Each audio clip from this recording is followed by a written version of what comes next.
Hey, what's up guys, Faisal here with another cool video on this channel, $1 Billion iTech. Today we will have a look at the glorious new MacBook Pro. I will also be doing side-by-side comparison of new and old MacBook Pro. If you're interested, stay tuned and let's get started.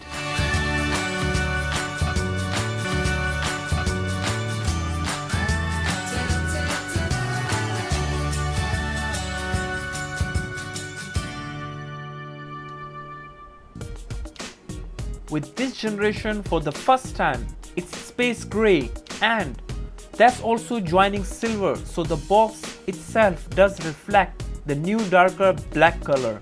So with the complete redesign, of course, it gets thinner, lighter, more compact with a better display. The first thing we have to do is remove the plastic. The color of MacBook is space gray, which is really nice. The design of the new MacBook Pro is way comfortable and very convenient to use outdoor. Beneath is the paperwork. We'll find plastic wrapped USB Type-C adapter. The power adapter has detachable USB cable which makes it a little bit more durable. If it damages the cable, you don't have to replace the entire adapter.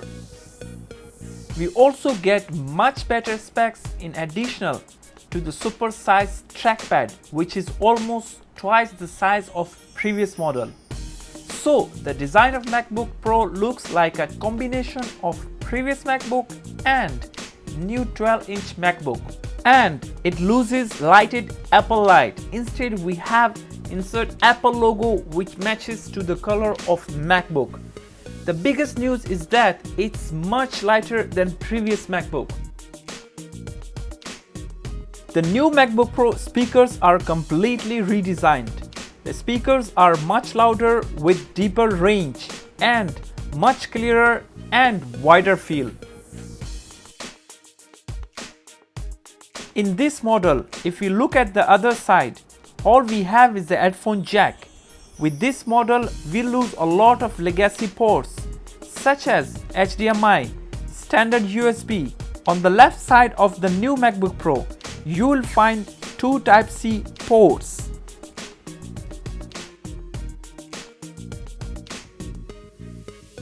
Keyboard of MacBook is very different design from previous generation. This uses the same butterfly technology that also in 12-inch MacBook. There is a big difference in how it works. The keys are very shallow and they are much wider, but they are much more solid with a very distinct click. So they definitely have much more pronounced buckling feel than the previous generation. The biggest design change that I'm a huge fan of it definitely is the larger trackpad. It has almost double the size area of the previous generation. It also has haptic feedback system that gives you the impression of mechanical clicking sensation.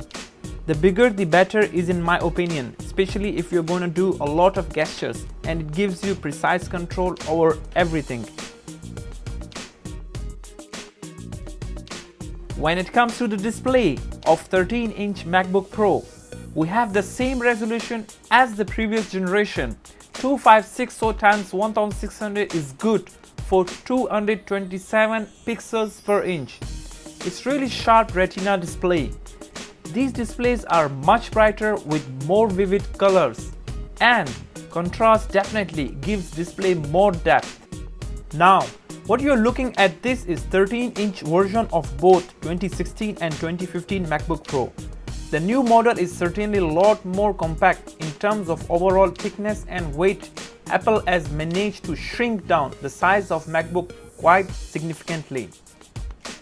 The one thing I really like about the new MacBook is that the bezels are a lot thinner, so therefore you have much more on the screen presence on the computer, which definitely looks pretty cool.